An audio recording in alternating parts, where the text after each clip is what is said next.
La guerre qui est aujourd'hui, il y a un que nous devons interroger notre histoire. Nous, Congolais, nous devons interroger notre histoire à chaque moment. Guerre au Tozan Angolé Loyo, Ezali, remix. Remix? Ouais. Il y a Afdel. Donc, Bazui Afdel, remplaçant, on a M23. Oh, Toyebi ke bato wana tout. Babosco Tanganama. Tanganda. Tanganda. Bakunda Bato. Tous ces mondes-là, les Congolais, Bayebi ke non, ce sont des Rwandais. Bon, côté Kabilo, il y a bateau, il y a guerre, kuna, côté Kabilo, on a bango, net bateau, on monaki, on a raison, non, nanga, y moko l'infraction individuelle, mais on a tchaki moi signé na bananae, bande connaît des boté Kabilo qu'on a. Est-ce que, na sens infraction individuelle, côté Kabilo, quoi, y a moto, net, non, qui, bande comme ça, Jean-Jacques Mamba, habité, le Jean-Jacques Mamba, parle, la région de Kuna, on devait pas côté Kabilo qu'on a. Est-ce que, et ça dit malamo, infraction individuelle. Moi, en boka, et là, on se souvient opposé à Koloba, le but, vous voulez la guerre, mais l'économie du pays est faible. L'économie du pays est faible. Ventre enfamé à point d'oreille. Nous avons un ministre de l'économie. Qui dit le ministre est là, apparemment, chiffre, c'est vraiment adaptable. On dirait à cette tribune moins critique. Yo moto au communiquera moins côté positif au gouvernement. Pensez-vous que le ministre de l'économie ou notre économie est vraiment au rouge? Oui, il y a une différence entre bateau et l'université. Il y a théorie et l'équipe trop. Théorie et l'équipe trop. Maintenant, bateau peut être pratique zéro. Lui, c'est lui qui parle là. Azagi président Ninote. APK. APK. On comprend. Du nouveau à Kinshasa, PKM Invest Shop, distributeur des produits électroniques grand public et du prêt-à-porter. Retrouvez les meilleures offres et promos des smartphones, laptops, accessoires et du prêt-à-porter à des prix inédits. Nos adresses: commune d'Engaliema, avenue Colonel Mongiba, numéro 3, quartier Bassoko, référence rond-point magasin Kintambo, à côté de la station Total. Limité 7e rue résidentielle, place commerciale, voire l'immeuble à l'Italia. Pour tout contact, appelez au 085 016 33 65. PKM, c'est la qualité. PKM, c'est la différence. PKM, c'est la satisfaction.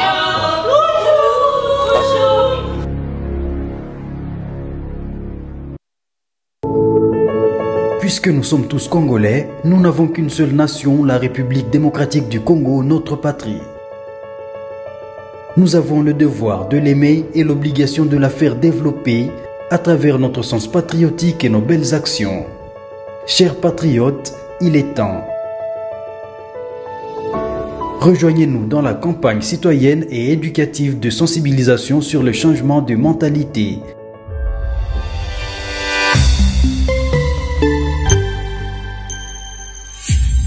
Zala, bon citoyen.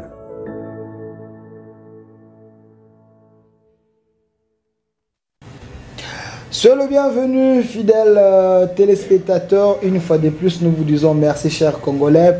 Bon, Kolandabiso, partout dans le monde, en direct sur nos deux chaînes YouTube, au Centre TV et Delcas Télévision aussi. Vous êtes en train de nous suivre en direct sur 10e rue Télévision, le temple de la démocratie, la chaîne qui est du bon côté de l'histoire. On vous avait annoncé aujourd'hui la présence d'un de grands communicateurs. Pourquoi je l'ai dit ainsi? Parce que j'étais avec lui dans l'équipe de campagne du chef de l'État, Fativant, l'équipe qui était coordonnée par Jacquemin Chabani, qui est le VPM de l'Intérieur aujourd'hui, avec Madame Akassia Bandoubola, ministre des Affaires foncières, voilà. Elle est là. Akassia, elle fait un grand travail ensemble avec les Eric Kinindou et les autres. Mais lui, je l'appelle Monsieur Vote Itil. Il s'appelle Docteur Yelema. Il est ici avec nous à l'époque des campagnes. Si Fachi a eu peut-être 70%, je pense que Yelema a contribué à 20 ou 35 parce que c'est un monsieur très intelligent et très sage. Il sait communiquer. Docteur Motenaï. Mbote Delphin. Otika Bato, na posa ya communication, je me rappelle à l'époque, avec les Fumutoto, les autres, les professeurs Chilumbai et les autres, vote utile, docteur Yelema. Ozo qui n'a eu dans wapi pour étambola, c'était quoi la magie? Non, c'est une magie, c'est que non, à un moment donné, tant autour de Makai que non, en face, c'est quoi, Fati, c'est quoi. Na challenger tout le monde a dit que c'était Moïse Katumbi. Il fallait que nos bateaux tout bazala ko lingate ko voter Fachi bazala na manso ba voter par exemple ba Fayulu ba Muzitu hein ba matata tout qu'on soit ba comprendre ce que non to comme akisi ko na likambo mabele vous comprendre to comme ce qu'on a makambo mabele makambo ce il fallait ce ko batala est-ce que to peut ça voix na biso na Moïse Katumbi au biso tout même si les autres toujours que non voilà on regarde même la situation toujours le kaka mboka na biso est-ce qu'il faut topé ça vote pas na ou bien topé ça na mwana mboka donc c'était ça quoi ya mwana donc na mwana ngo mingi na mwana poto au moins à un moment donné na deuxième tour ba mansusu Marine Le Pen ou bien le papa naye azalaki en face na candidat mususu au moins ba français ba tutu baza linga ko ba voter d'une part donc ils ont appelé ça vote utile quoi donc c'est ça quoi ya mwana za linga que non na campagne na moment na il fallait vraiment qu'on vendre Fachi na vote utile na mona yake adera ki na bato ebele quoi et puis marka ki batu tant on a ko tambola batu ko ba posena kombo na o docteur Maël Yelema papa on de quoi diaspora vote utile vraiment c'était important et au bunga kibiso je rappelle que au tukozonga Kinshasa il y a même pas 5 jours aux résidents na poto aux docteurs vous êtes un Congolais, un vrai patriote, même si vous avez à tout moment, tu nous interpelles. Moi d'ailleurs, j'ai fait un témoignage en direct. Moi d'ailleurs, ma chronique n'a ébélé na salaka orienté par eux. Orienté par eux. Et puis ma porte ébélé, c'est grâce à vous. Je vous dis merci en direct. Mais awa, tout sur la makamamboka, Nayo et Longo, on a mboka docteur Maël Yelema. Tango akomona makambo le Congo présentement, nous parlons de la guerre dans l'Est. Mais soit plutôt de la guerre, plutôt de la agression dans l'Est de la République. Entre agression et guerre. Puis nous allons vendre la poto aux Congolais à diaspora.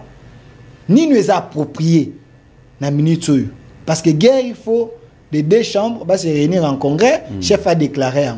Mais va plutôt de la agression. Est-ce qu'il faut de la agression, plutôt de la guerre dans l'Est? Bon, nous avons d'abord corrigé le montant le bique no bino bato poto bino bato diaspora. Quand ndenge bato mona nous a résident na poto bino bato diaspora bino volia bien bozaka bien. Non mais cela ne dit pas que parce que liaka bien to zalaka bien que notre l'équipe bino bato bozalia na maïl. OK. Moi vraiment donc na potango a faux pour na kasa que non biso bato diaspora manso que to l'équipe bino na maïl. Non, il y a des compétences ici.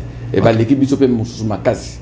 Je comprends donc nako sous-estimé te bato bazali la preuve est que bana mingi excellence hein oyo je profite ko féliciter mi ko remercier mi maman Denise à la première dame donc bana mingi excellence o bazo ba point awa bakenda kuna donc ba epataka. OK. Bazo épaté donc azo kende bo bazo tuna katanga wapi. Donc c'est un témoignage vrai. Bano yo babimaka awa ba ba point belé ba kena poto. Continue à peine à point belé. Oui, excellence c'est ndaka na poto donc ba kenda ba za peut-être figure te ba kenda ba epataka. Ba distingaka. Même ata bana excellence c'était mais bana mususu ba kenda ka na ndenge na bango ba kei kuna abandi premier graduat tina ndenga silisi hein à reprendre en été azo distinguer chaque année. Mais ba lo ba diplôme na besoin za homologuer penate il faut avec nos soki okekuna a ozaki licencié kuna ba kozongi so de classe ya sima. Il y a des équivalences il faut ça avec équivalence bona tout ça mais le quoi on a profité pe le quoi ba no par exemple 6e année aka na ambassade apeka OK na ambassade a sengi ba formulaire ba kotindele ba formulaire a sali hein donc ba kotindele c'est quoi ça un programme na ya tindi par exemple na communauté Wallonie ou bien atindi on a nino na atana na Flandre bakotala bako yebse que non aya à répondre par exemple à ça là par exemple préparatoire quoi voilà donc wana c'est nazaki na sala kaka iloko kwa lo bakeno yango ba pesi biso o kutu mwana moko ya biso awa na université de Lille. Ouais. À sali 89%. Non mais moi je te dis donc boss est sous-estimé. Excellence. Boss est sous-estimé donc ba projet maman Denise donc les ablo mo que non comme bateau ba agresser biso et loko liboso ba mona que non il fallait ba casser enseignement et puis pour na ko détruire mboka so bo casser enseignement ya bango bo casser enseignement bo casser armée bo détruire mboka Et c'est ce que au période à 18 ans basalaki. Merci. Alors tous on a un concept hein, tout un terme. Tout le bête la RDC a la guerre na Rwanda, tout la RDC est agressée par le Rwanda. Ni nous a approprié bon, la guerre ou l'agression. Bon, la guerre, il faut la déclarer officiellement. Vous comprendre, la guerre doit être déclarée officiellement, mais si on est en après-guerre. Ok. Tout ça en après-guerre parce que l'armée rwandaise est officiellement sur notre terrain, notre territoire. Il y a un moment donné, dans Natal, quand on est belé, au moment où on est non. Fatih en avance, il y a des Congolais belé. Je crois qu'on va regretter ça un jour. Il est en avance à Makambo belé. Au moins, sauf Fatih ça ko baga landa Makambo na biso ne to tindaka. Mais mboka na biso to pète dans mokala. OK. Ozomona jusqu'à présent, Fatih a déclaré en guerre malgré tout alobaki qu'il y a moins d'escamouche. Il faut aller back to la période de campagne. La période de campagne, nazo on appelle Donald Trump alobaki que non une fois président de la République, na 24 guerre il y a Russie na na écrit négocier là mais si mais 24 c'est l'équipe donc il y a pas discours il faut que discours il y a pendant campagne là oui parce que na pouvoir nani o nani Barack Obama lobai que non premier objectif n'est au Kanga Guantanamo mais tant que comme président de la République ba yebisa que non Guantanamo au Kanga ngote ba la que c'est que réalité o azako ebate si c'est Guantanamo ezali on se comprend donc s'il n'avait pas déclaré la guerre, il savait très bien que notre armée est infiltrée à niveau Mouamakasi et qu'il fallait tout préparer en gros de façon que un jour tout déclarer ce qu'on guerre. Pour nous déclarer guerre, il fallait d'abord ça toilettage. Faut s'imaginer au moins depuis vague et banni à agression. Combien de hauts gradés il y a armée nabiso entre guillemets au bakei nangambo ya benemi. Bakei hein? Bah c'est une défection. Défection. Bango nande basaki na commandement côté en kuna. Vous imaginez que nous, si on avait déclaré la guerre, donc, on a officialisé l'armée rwandaise, elle a d'une façon officielle. Ok. Vous comprenez?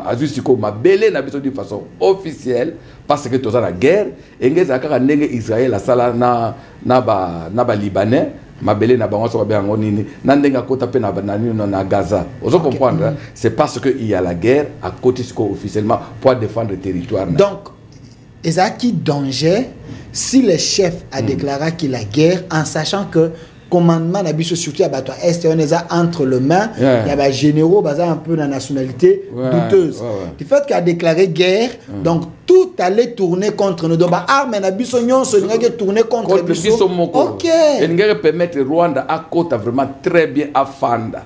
Okay. Donc il y a vraiment occupation donc vraiment normale besoin de guerre à ce moment là pour négocier ce qu'on a Rwanda c'est quoi que bino mais sikoyo tant que facha so basiko que à négocier na Rwanda il n'y a pas la guerre azo senga que Rwanda bimisa ba soldat nayo azana guerre nayo te ngaza un problème na M23 nenga loba pe que non M23 tabazo ba que non mais il faut négocier na M23 mais il y a ni nos processus il y a Nairobi et ça en cours M23 fois qu'il y a un processus à Nairobi. Tu comprends donc que c'est un gars très très malin.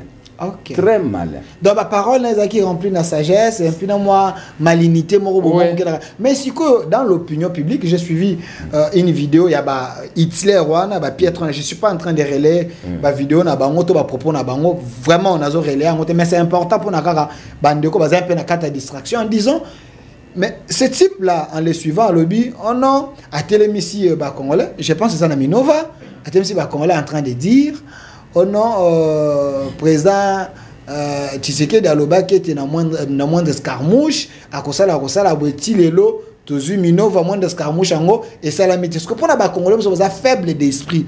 Comme on dirait, le chef de l'État, c'est comme si le chef de l'État est faible, c'est comme si notre chef de l'État devient un menteur.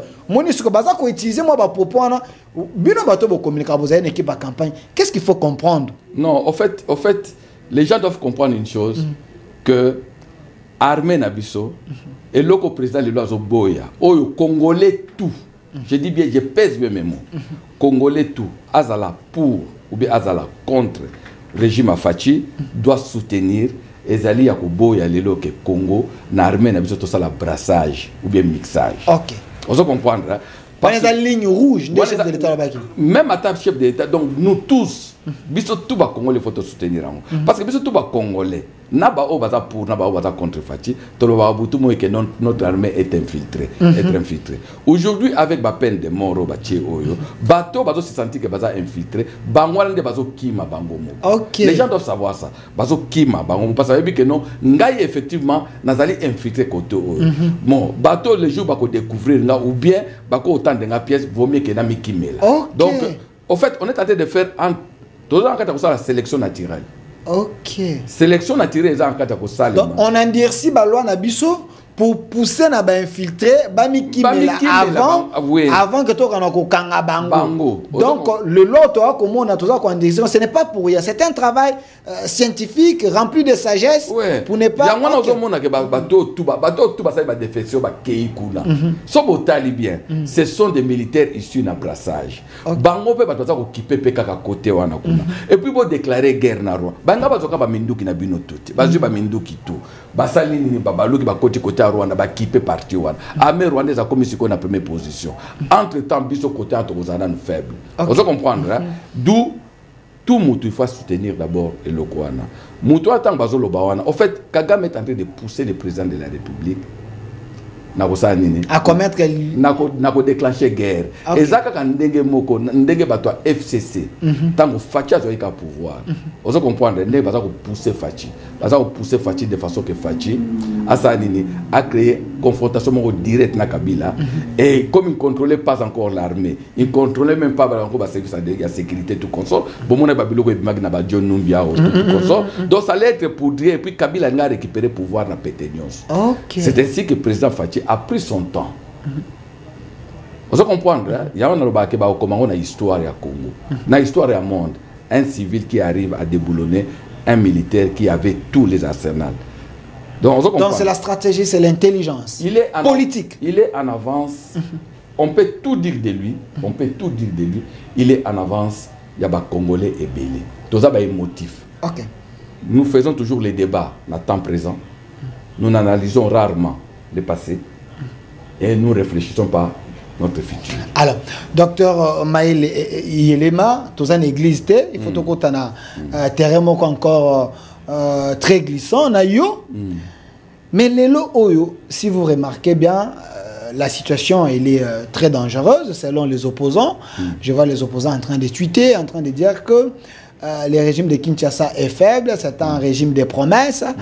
Et vous voyez que ces assaillants sont en train d'avancer. Hier, il y avait d'abord sur la toile, ça qu'ils ont récupéré, Minov, ainsi de suite. Est-ce l'attitude des opposants congolais, les lots sur la toile, pensez-vous qu'ils ont desservir notre armée? En fait, moi, il y a une image où c'est la toile. Image ya soldat wana oyo azana kati ya soki ya libulu azako sala o azosenga bona botusa oyebi ke tout Congolais faut atalango. Vous comprendre tout Congolais faut atalango. C'est un message moko oyo ke non il est là, il ne défend pas Fachi. Il est là pour défendre sa patrie. Il est là pour défendre le territoire naï. Aux hommes, on a minute, et un moment où on peut faire un jugement pour dire Fachi fala salabo, Fachi fa salabo. Et un moment où on biso tout. Ndaku na biso za opela moto, todo talango bo. Bolo baté que non mais grand frère, tu sais que kocha plafond était, pas ce plafond existe ça moto. Vous comprendre il faut qu'il y ait que non grand frère non. Vous posez même question à grand frère, bino tout boké bobo mi moto. Et puis parce que la guerre qui est aujourd'hui, il y en a que nous devons interroger notre histoire. Nous, Congolais, nous devons interroger notre histoire à chaque moment. Guerre aux Anangolais, ezali remix. Remix? Ouais. Il y a Afdel. Donc, Bazui Afdel, remplaçant on a M23. Bazui Laurent Désiré Kabila. Remplacer na Nanga. Rwanda tikalika Rwanda. Photocopie.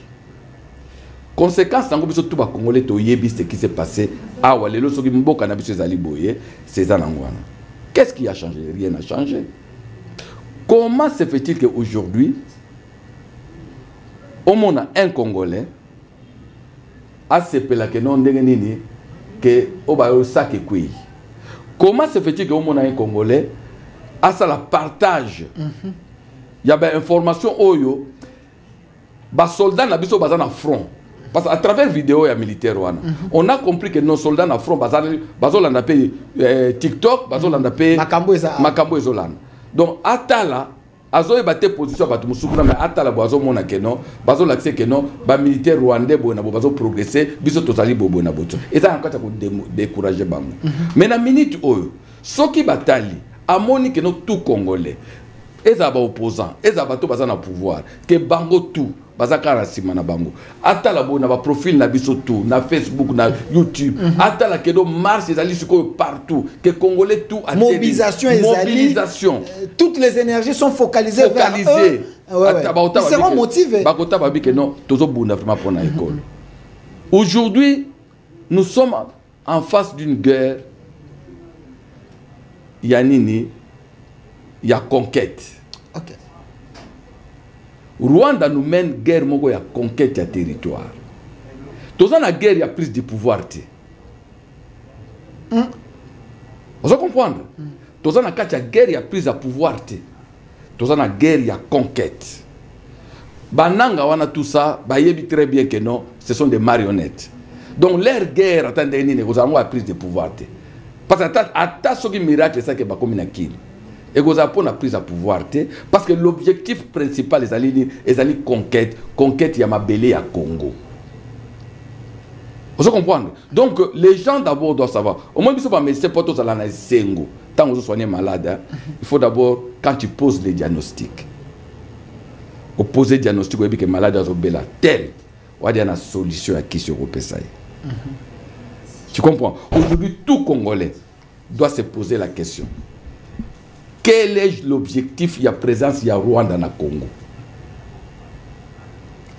Est-ce pour avoir pouvoir ou bien pour avoir mabele? Mututu a yebi que non. Le problème de Rwanda, c'est prendre les mabele na biso. Azana vision expansionniste. Oui. Est-ce que mabele wana ezaya fachi? Non. Mabele wana ezaya Fayulu? Non. Mabele wana ezaya Moïse? Non. Mabele wana ezali Yangai, ya fachi. Il y a Fayulu, il y a Muzitu, il y a Matata. Donc il y a tout. Il y a Olive Lembe. Vous comprenez? Ma belle wana eza ya batu wana. Donc comme eza bien na biso nyonso. Mutu wana azolinga aya kozwa yango. Biso tout il faut totelema. Biso tout il faut totelema. Les gens qui ont ba idée ya ko pesa na pouvoir oyo izo gérer makambo ba kende nango ba pesa. Exactement pour nous sauver mboka na yo, il faut le barak que non il faut te vendre à stay au kokozwa. Fayulu a le numéro de Fachi. Vous comprenez? Soit un numéro Fachi, t'as un numéro Jacques Chabani. Soit un numéro Jacques Chabani, t'as un numéro même à Prof Chilum. Non, Fayulu a le numéro de tout le monde. Vous comprenez? À kokozwa. A le numéro de tout le monde. A commis. À l'obi que. Il a aussi mon numéro. Ouais, à Kokoma, à l'obi que non voilà, ngai solution n'angeza liboy. Moïse Katumba nous avait dit que non lui au pouvoir 6 mois, guerre aussi là. Ok, mboka yango ezokende. Oza congolais, ok. Pesa biso solution à 6 mois na yo. Vous comprenez? Vous n'allez pas libérer le pays que quand bino bokomi na pouvoir. Si aujourd'hui vous souhaitez que nos Fatia échoué. Mais c'est pas Fatia qui va échouer. Mais c'est le Congo. Mais c'est là aussi un problème, docteur Yele Mamaele. Je n'encourage pas posture opposants en train de relayer les fausses informations d'ailleurs parce que notre armée est en train d'avancer. Nasegi Koutoua de Komoko Lobé a dit que les soldats rwandais à M23 ont eu un engrais chimique pour m'abeler à Est parce qu'on les a poudriers comme pas possible. Mais ces opposants aussi, non, initiative. Écoutez pas na bangote.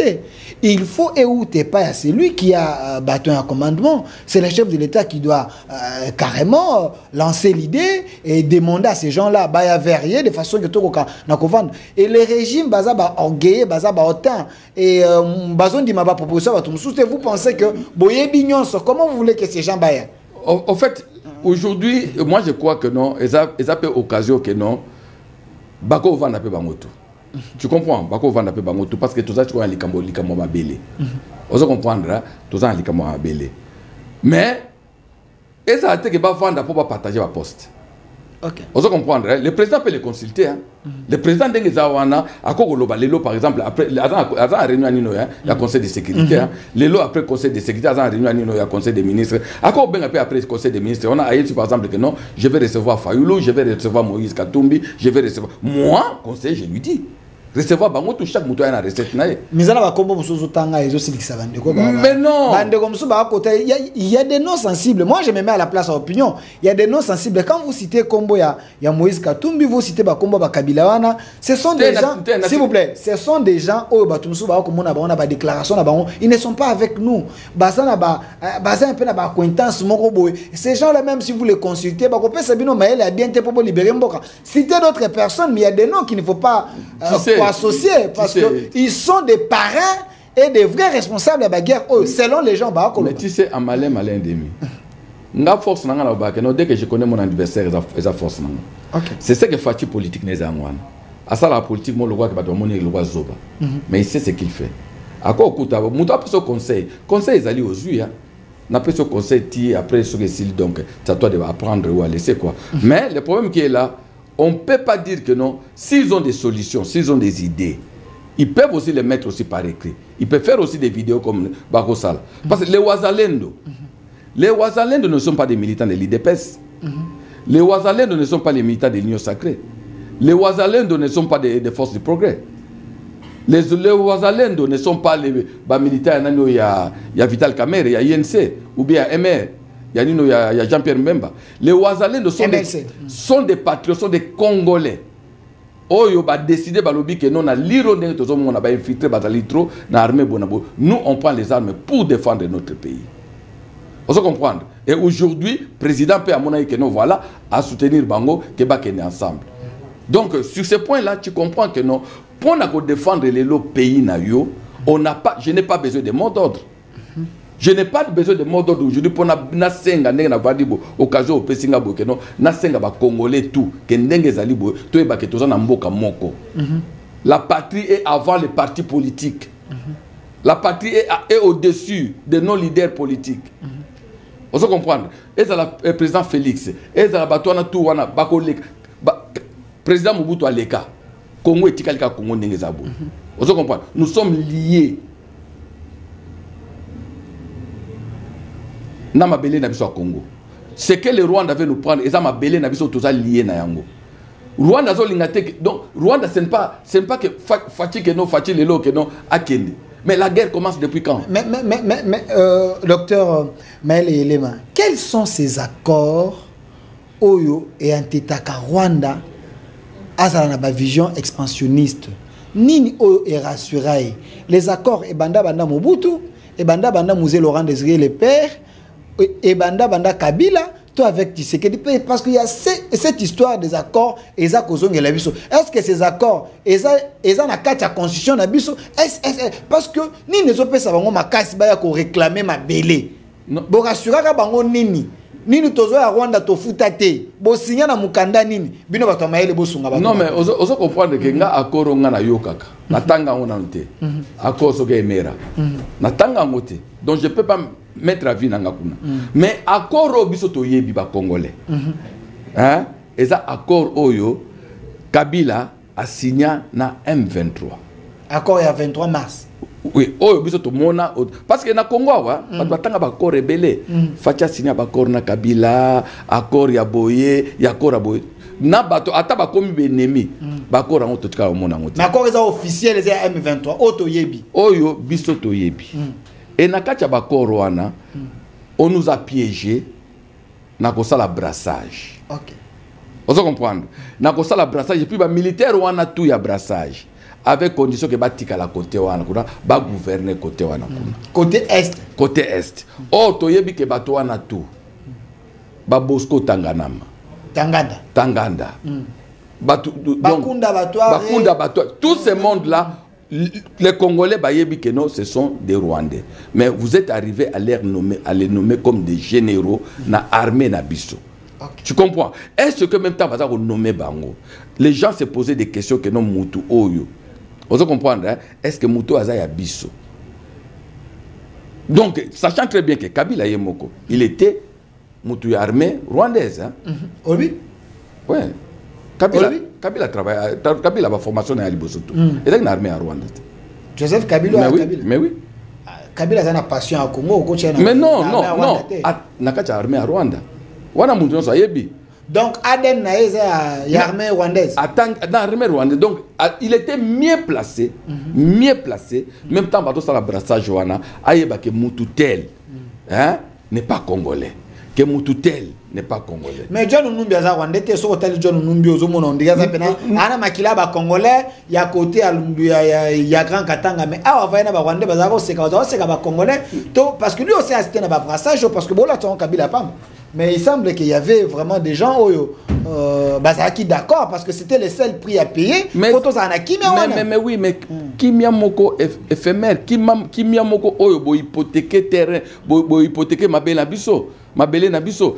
Est-ce que c'est ça que nous demandons à Fachi, hein, que Andima a ça la brassage? Si les Congolais veulent ça, mais que non, voilà la solution toujours pesa guerre aussi la lobby. Donc brassage yo accord ba Rwanda na ba lukana ezaki ba kota na armée na biso Tshisekedi lokola boya yango ba ko bundisa soki ba congolais ba na posa kimia ekota ba Tshisekedi signé ka ba accord ndenge Kabila sala yango ne bo mais signé yango yango ta baloba ke Kabila tikaki Congo mobimba mais na habité so bat badalanda documentaire ya Chita Mobutu. Tant ba Museveni bazoloba, tant ba James Kabare bazoloba tout ça. Non, il a fait les accords wana oyo no voilà bino botika la donne à occuper bino société, voilà bo pendana. Et puis batona ba bendani. Et du moment où no les accords là, fachi atali abi ke na ko sala ngote parce que o ezai ko hypothèque mboka nanga ya wana bazongi. Docteur Maël, un politicien moko munena mboka oyo na salon politique au moment nazalaki aïbsana bi Delphin, je suis tes émissions mais naza ko répondre ba question na yo na lycée moko lycée mais na sens moko figura à lobby quand l'ancien régime dit que ba pesa ki Tshisekedi mboka mobimba eza lokola ndaku na yo na kata lopango na yo bangona babino toka bola lopango yo ngana zo à gauche yo zo à droite yo le bité naza na posa ba voisin ba mona te que lopango nanga eza morcelé mais toko taka na porte moko mais na kata ndaku nanga yo zo chambre oyo azo chambre mais tobi maka na porte moko ndezala ki Congo Kabila tikela ki Tshisekedi donc to vandi na ndaku moko ebi ke chambre oyo Rwanda azali chambre oyo nana azali donc to vandi na kata ndaku mo yango ne mboka weza yi mobimba po ba voisin ba mona te que lopango zo wakabola mais la preuve est-ce qu'Azan a raison? Mais il a parfaitement la preuve Zanine. OK. Depuis basala qui est lokoana. Rwanda a été premier producteur Yanine. Et ba matière première. Voilà. Ba matière Rwanda ozongwa. Na facilité nyonso, na pété nyonso. Rwanda bi Kagame bezaka payer transit non mais na facilité nyonso pété na tout. Pourquoi? Parce que c'était ça aussi son objectif. Naza a besoin de richesse nabino. Non, Sarkozy a le bac à moitié. Que bozo babo na tout ça. C'est que Kabila sala ki amwana. OK. Siko tant au fatia lobi que to chango siko na ba accord. Bino bozana usine ils ont traité bino ba or. Ngana zana ba or na zana usine te. Vous comprendre tout ça que non. Tango o réseau bima ipa na biso. To ebi que ça autant de kilos. OK. Tant que que même na Rwanda tant bazo travailler ngo. To ebi que ore ke na ki autant. Tant bolo ba ke boti na ona poto. To ko ba ke ça autant. OK. Vous comprendre. Traçabilité ezali. Vous comprendre. Kaka ndenge ezali ke biso ba cuivre na biso zo longwa ezo ke na oboken na Belgique. Vous comprendre bo ebi ke cuivre biso ke ibo. Ba diamant na biso longwe miba et ke imbala moko na Anvers. Bo ebi ke kilo na bino ezali bobo na bona tout ça. Maintenant on est d'accord tu sais que maintenant faisons ça avec un pays frère, un pays ami, ba compagnie d'aviation à Minoboya. Donc en fait, azwaki idée oyo, Union européenne et salama na bazoana. Là où il y a les intérêts économiques, il n'y a pas la guerre. Parce que chacun se retrouve. Chacun se retrouve. Mais le Rwanda n'a pas voulu accord au Rwanda parce que Rwanda a privilégié Kaya Mouibi. OK, si je comprends. Donc c'est ça. OK. Nako sala ben, tant nazo sala nazo mona nazo gagner muke. Mais tant nazo koyiba nazo yiba. Tant na ko boma nazo ebele. Nazo ebele. Nanzela ba accord à Tshisekedi on a gagné muke, Rwanda ne veut pas. Donc en fait, de façon générale, nous les Congolais, na minute oyo, nous sommes censés tous à la biso tout, ba patriote. To lukate bouc émissaire, hein? Oya salibo, oya salibo. Fati fala salabo. Soki yo Congolais, patriote. Au moni que non, ah, Fati azo linga te kamboka, yo Congolais, wa patriote. Loba ke bo Fati, yo zongo te kamboka, mais nga azo soutenir armée nanga. Parce que armée nanga azo défendre mboka nanga. Vous comprenez? Donc c'est-à-dire quoi? Aux nos adversaires à Fati, au ligi no Fati. Vous comprenez? Mais armée dans sa exception de l'équipe nationale. Donc en fait, évitons de confondre, de faire l'opposition à Fati et faire l'opposition à ton pays. Mais bango balobi kasi ba konja onde baza ko soutenir pe armée ngote batu ba ko bundana est ba bi caméra za libanda muya ya za soki libanda ministre de la communication libanda chef de l'état azaki na Davos nani chef ya ministre de la défense azaki na Angola. Il semblerait que ministre de la défense Afrique du Sud yenda azaki na est. Ça perturbe aussi les Congolais. Non, il y a un problème, il y a des informations. Est-ce que ça qui sont là? Non, mais le président est à Davos. Mais vitesse au Makambo et l'équikuna, on se comprendra. Et puis, là, on a sa défense, que non, on a sa défense, il y a régime, on a tout ça, non. Mais on a un Katakotala. Au moins, une intervention rapide, il y a Bata Sadek. Hein? Sauf que l'image à Davos, le président était à côté de qui? Azaki na nani au bata soane tout au alandage au balaxaction mine. La président sud-africain. Vous comprenez? Est-ce qu'ils ont parlé aussi à la situation et que tout le monde a que ça déca intervenir rapidement? Bon bato balobaki ono kuna laisser le président Azaki Zayeka chef de l'état na biso mo. Mais yango na lobiki. Nzoka lukuta. Moi j'ai vu autant de présidents. Mais non, mais le problème il y a des informations, il y a un problème moko, il y a très majeur na mine. C'est pourquoi au moni nazo conseil ba politicien belé batanga livre yo l'empire des discrédits. OK. L'empire du discrédit. Bah comprendre que tout ce qui était mauvais hier, les lois comment normaliser en on se comprendre. Donc aujourd'hui vitesse au les lois yo ba information zo les kanaka ba réseaux sociaux, ce qu'on a rapidité. Donc, bako relate sur les Kambo, Oyo, balobaki a été que président qui n'a pas la match na Qatar. Et jusqu'à présent, on continue à dire ça. Naïeb sa batu na bi que non, Bobi Misera biso même ata image. Batu muso baso banini que non, match à Paris Saint-Germain au ya mercredi, le président est awana. Donc ba moni mutu mu mo boya mbaki dani no ba bi que président Tshisekedi ewana. Tu comprends? Donc baninga bati armée numérique moko pour na ko détruire biso, mais apparemment nous aussi dans notre pays, il semblerait que notre communication n'est pas adaptable par rapport à la situation. Nous avons une communication très fragile, très faible. Quand vous voyez les Mouyaya et les autres là, ils ne communiquent pas. Nous devons je ne sais pas, il faut changer de slogan. Non, nous devons beaucoup. Je ne sais pas trop, mais nous devons beaucoup investir. Dans la période donnée, nous devons beaucoup investir dans la communication et nous devons beaucoup investir dans l'armée. Il faut une communication agressive, une communication frontale, une communication de guerre. La communication, c'est belé. Donc, il faut choisir. Au moins, il y a communication et communication. Il faut une communication intelligente. Tu comprends? Ce n'est pas que parce que Moutacha a makelele, ce n'est pas parce qu'il a autant.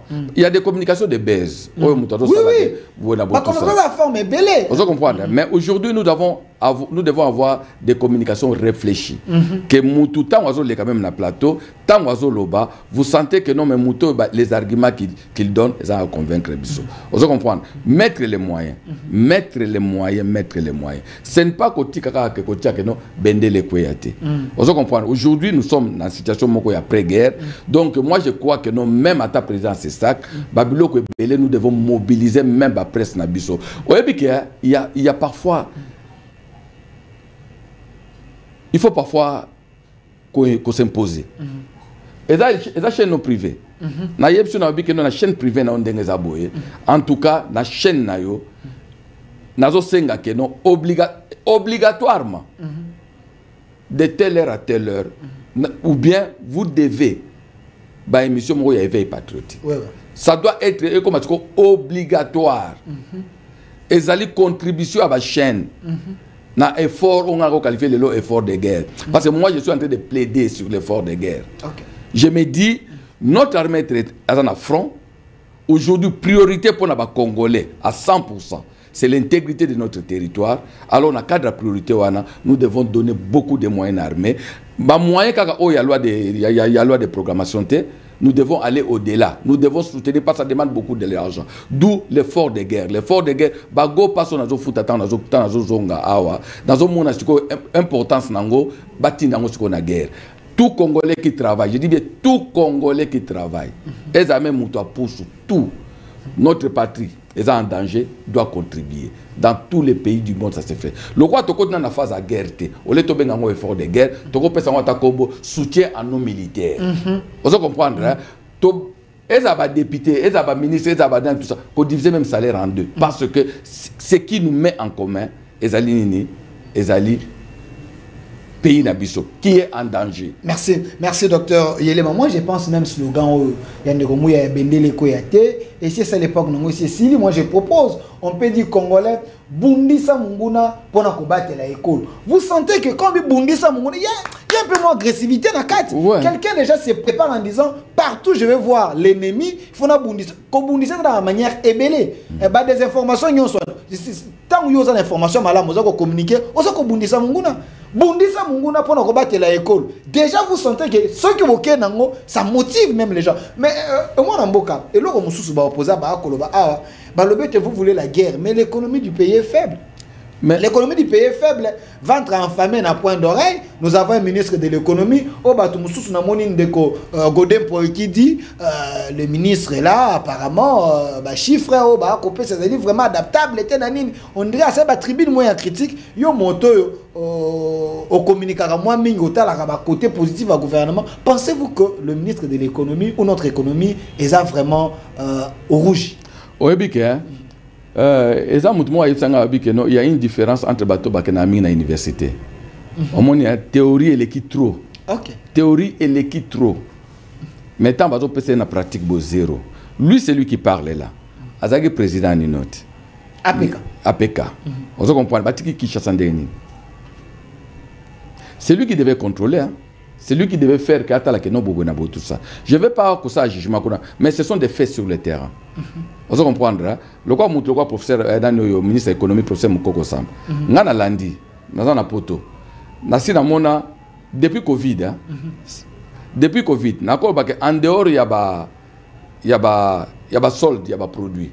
Au moins produit est varié, il y a des jours 3 jours qui c'est 50%. En dehors de ça, le prix à bloc qui t'a sauté. Et qui t'a raté. OK. Tokenda aka likolo. Tokenda likolo malgré tout qu'à un moment donné donc le pouvoir d'achat est un peu élevé mais kenda aka likolo qui t'a sauté. Et qui t'a sauté. Je me rappelle que non ngana mesa mi kolia ba malala na yebi que sacha malala il y a 2 kilos. Naza osomba ngo liboso na sens na 2 euros. Mais léon na comme osomba on a 5. De 2 à 5, 3 euros par exemple. 3 euros par exemple. Na poto. Donc je ne peux pas comparer. Mais c'est pour te faire voir que non, les lois qui na Kinshasa, même à Tangane na Ebonga mona vivre. OK. Que ba prix à biloko o ya première nécessité équité. Ata équité minde équité. Na moni carburant équité. Vous comprenez avec ba répercussion na moto.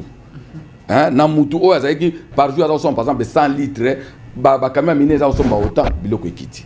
Donc c'est ça au Congolais azolingayo. Babylone on a besoin de chiffres wana. Obo na boazo maquiller bo. Et puis depuis professeur Mukoko Sabaza on a zo ka non dollar ça me dit c'est quand même sur 28. Stabilité, stabilité. Et loko to Congolais azo localiser yango wana. Congolais azo boye peut-être ba calculer na binote que non boye na boye économie ça té. Tout sur le terrain. Qu'est-ce que les Congolais ressentent? Dans le professeur Mukoko, il est dans le pragmatisme d'irréel.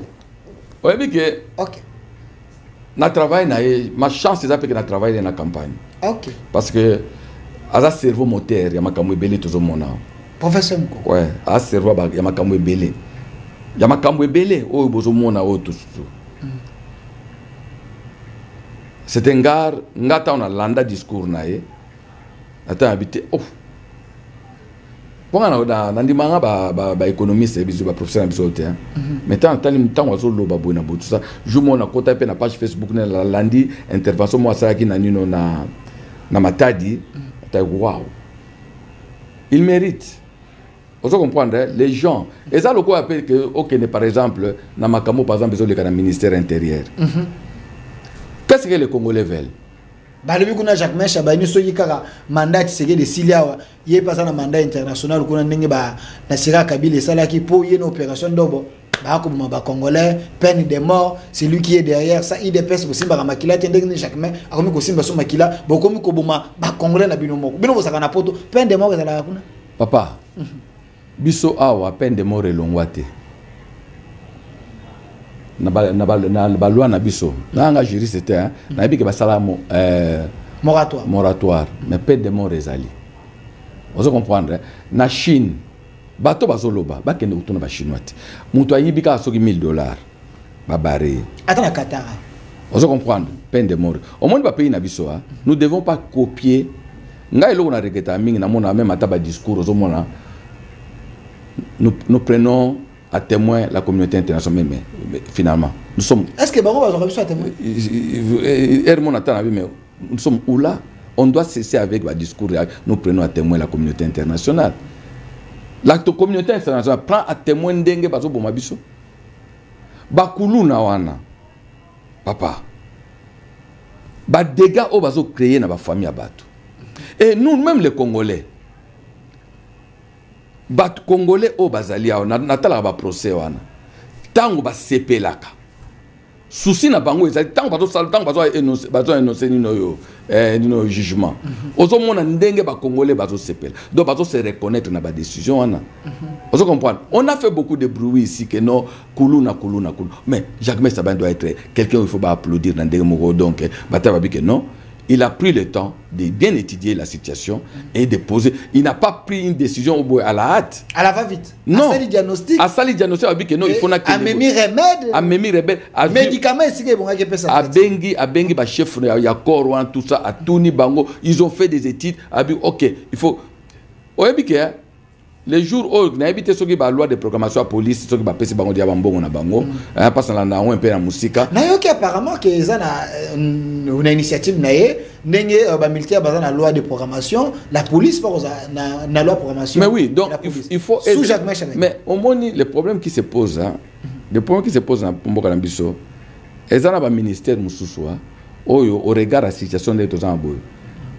Bakoko ko ça ba chaise musicale. Nous devons d'abord stabiliser bon kamwebele lokola nino biloko ba phénomène à kuluna oyo. Je vois que non il est déterminé. Parce que côté positif à Jacques Mesha soka simbi lokalo bika kenango atabo tie makele ndeni au kenango. C'est un amoureux des résultats. C'est notre pays. Haïti est comme boyé.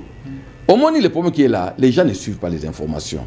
Batumi balanda sur information te bakoma kaka bazota la kaba biloko ezo le kaka na TikTok bona botu joie journal cultive-toi landa ba émission ba mboka mususu otal Haïti est comme un pays moko de nos droits et puis suite na nini na ba gang président je crois ya Philippines soki ya nini wa soki ya mboka nini wana oyo ye moko za okita sur le terrain ba keibo ba kangi ba beti masasi papa asisa ba biloko wana ozo comprendre notre pays soki tolobi ke noto memango kaka ndenge tozo memama kama ba droit de l'homme wana na ebite so ba droit de l'homme en France ou bien en Belgique bo ba ke noto na Donald Trump.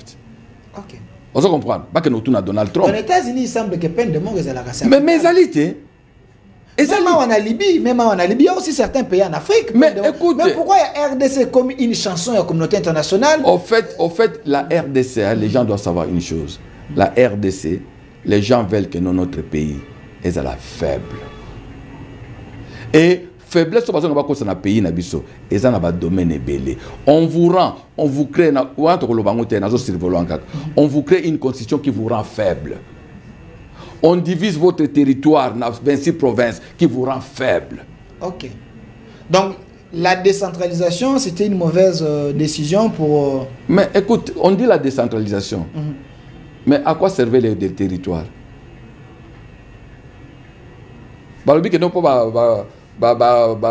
ba gouverner ba ça permet nani note.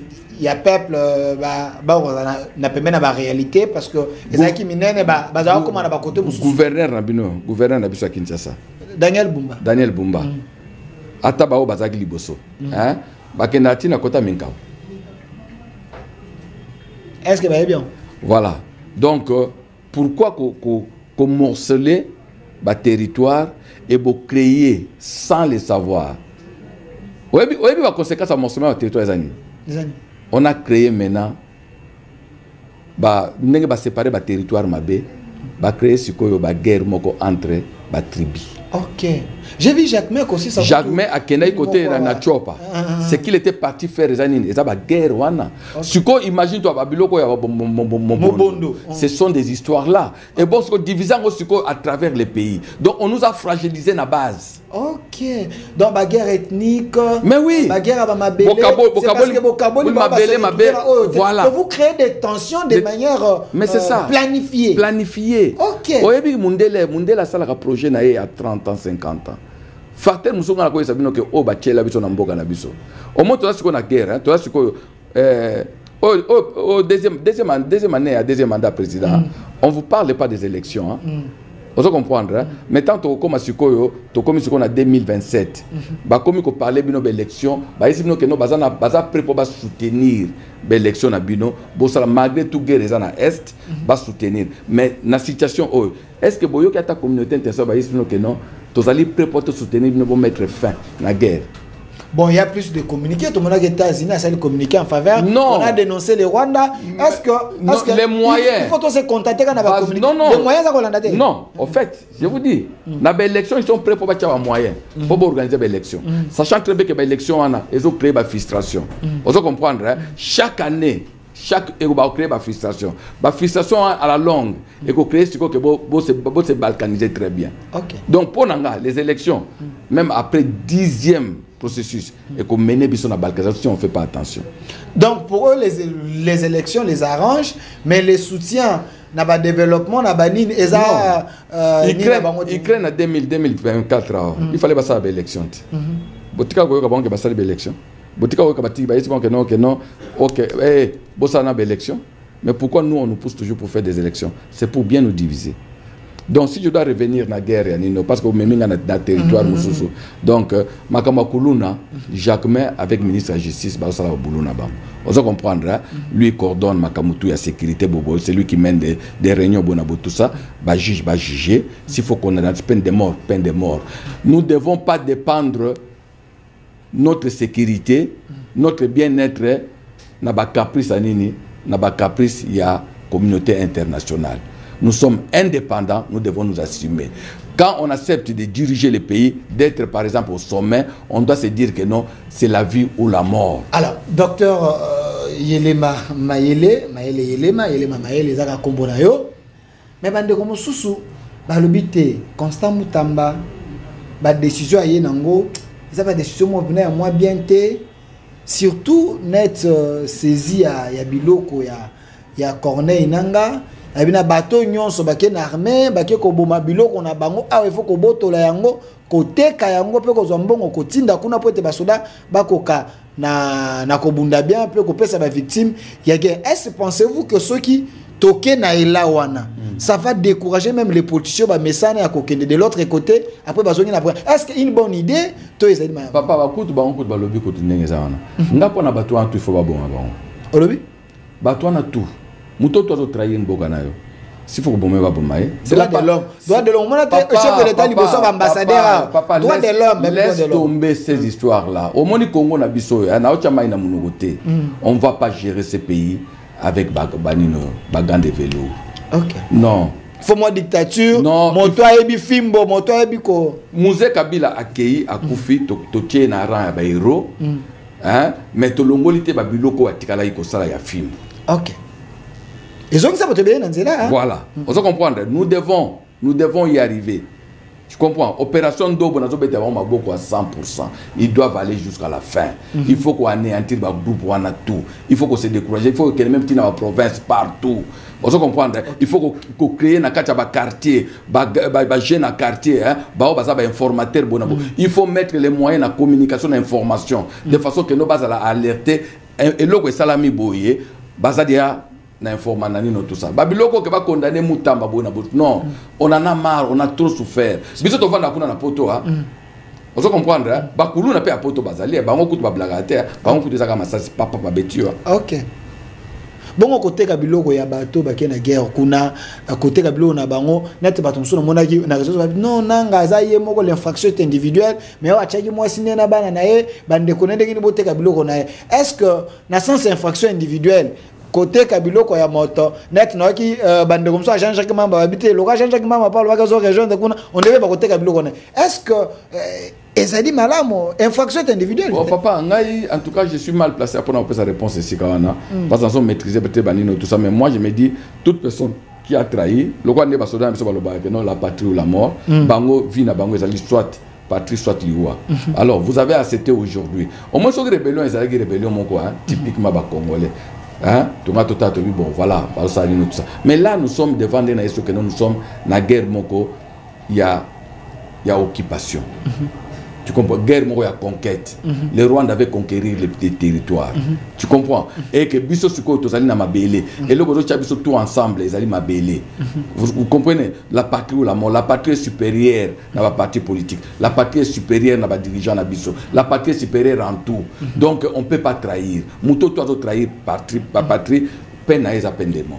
Bato se va trahir patrie, peine na et peine des morts. Mais nangaki to chité na ndeko masunda sona kozwa photo ya ndeko matata ponyo parce que na photo ne parce que na mona gasala ki tribune moko awa puis ba yambaki na chaîne moko on est na okapi à le bilan il y a notre premier ministre madame Souminoa ezali catastrophique, c'est un échec patent koyo un professeur de l'université locale Matata koloba bongo bino tozaka na poto tango kotala les 6 mois 9 mois ya Souminoa ya madame Judith Souminoa na makamonde ko Matata lobby. Est-ce que Matata à cause à la donneur des leçons ya madame Judith Souminoa? Tu sais les grands problèmes na biso ya ba congolais hein.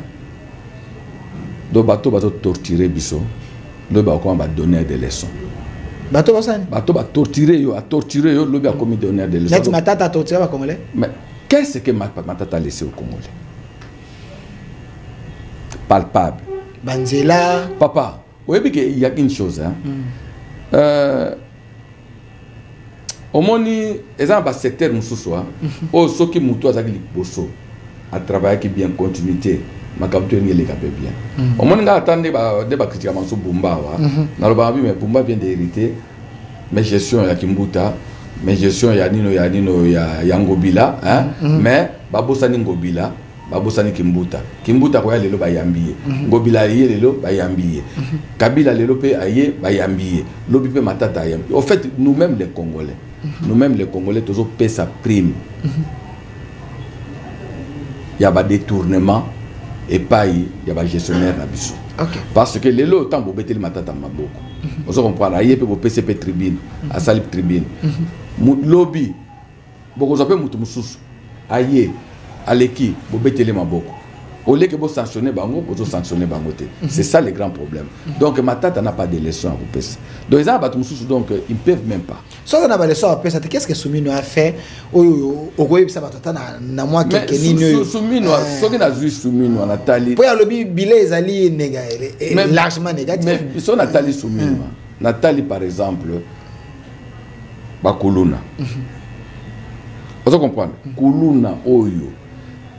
Mais tu hérites bango ko babomaki hein. Tu hérites en la période na bango hein. OK. Depuis Kabila parce que Koulouna c'est la génération Kabila. OK. Une génération sacrifiée. Une génération sacrifiée quoi. Vous comprenez? Tu hérites bango. Les autres ont la performance donc et tout ça. Quand on applaudit, tant besoin applaudir par exemple Jacques Chabani, tant besoin applaudir Mukoko Saba na baisse ya ba prix tout consort. Thérèse Kaikwamba. On a coûté donc voilà tant besoin applaudir. Mais Nani Azali, qui gère le gouvernement au quotidien? C'est pas le président de la République, c'est Maman Judith. OK. Vous comprenez? Les gens croient peut-être que tu es dans un régime présidentiel, mais c'est elle Yende mutu azali na manette. Management na ye, leadership na ye, coaching na ye. Azo yebisa bango ke ngana lingi bo, ngana lingi bo, ngana lingi bo, ngana lingi bo. Vous comprendre, hein? Batala teke non, c'est une femme pour nangai, elle mérite beaucoup. N'a pas par exemple mi balé, oh ils ont touché quotidien à la population. Hein? Donc totali makambo bakuluna, totali makambo ya économie, ndenge nini ba pri abilo kezo kita. Merci docteur Mayele Yelema. T'as la caméra, ni oyo banza ki koloba, les lolobi tiengano 60 minutes za 10 minutes pour m'embolo bezala kebele. T'as la caméra ba congolais ba retenir ni na passage na yade. En fait, moi ce que je peux demander aujourd'hui na biso ba congolais, ezali que guerre oyo tozana ngona est wana, ezali remix ya guerre oyo afdel memela biso. Ba changer caractère, ba changer ba combo. Afdel va remplacer mon M23. Kabila va remplacer Nanani Nananga. Et ça guerre moko, il y a conquête. Et ça guerre a prise de pouvoir. Rwanda azolinga azwa mboka na biso. Donc nous devons être souples là-dessus. Ça ne sert à rien les loyaux. Il y a kokanisa que non. La guerre est contre Fachi. La guerre n'est pas contre Fachi. La guerre est contre la République démocratique du Congo, soutenue par le Rwanda. Donc, bisotou ba Congolais. À l'instar de Basodan na front, à l'instar de Wazalendo, nous devons nous mettre debout. Ozala opposant à Fachi. Kolingate au transformer opposition à Fachi vis-à-vis de Mboka na yo. Non.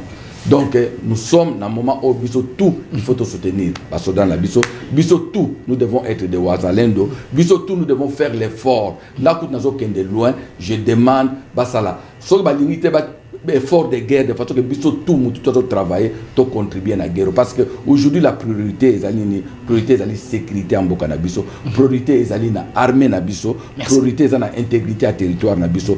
To soutenir na ba dirigeants au bazo mener Nino yo guerre autosanango lelo. Donc évitons de dire que non, nanaza opposant.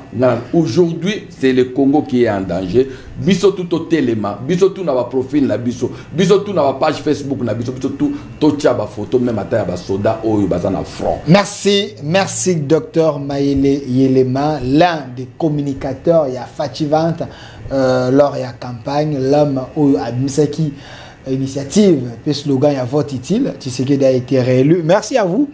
Vous êtes congolais, mais résident en Belgique. Congolais à diaspora. Dis-moi, on va bon parce que vous avez un biso à thé. Mais merci d'avoir répondu à notre invitation, Madame Docteur Mayele. Merci à la grande équipe qui m'a accompagné. Je vois notre Dipro, Monsieur Golf, qui était là. Maître Descales, également de l'autre côté. Je vois Monsieur Enoch, qui était du côté de la régie finale et la réalisation par la main des maîtres, M. Masunda, la main ingénieuse. Et à côté de lui, je ne sais pas, derrière la caméra, Amoros Andemia et l'autre, le nouveau régisseur. Bientôt là, je veux maîtriser votre nom. Un grand merci côté YouTube, je vois M. Rachidi et Kenny Mavinga. L'émission est déjà en direct sur notre chaîne YouTube, au Centre TV et Delcas Télévision. Prenez les liens, partagez, laissez vos commentaires. Bon, l'acceptez, vous allez dire, vrai patriote. Et notre RDC. Est possible. Au revoir.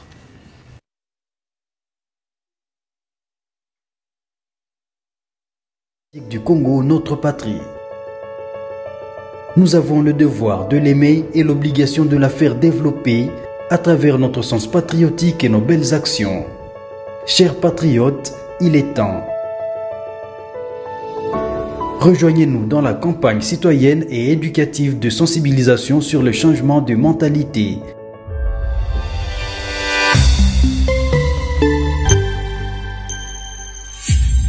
Zala bon citoyen.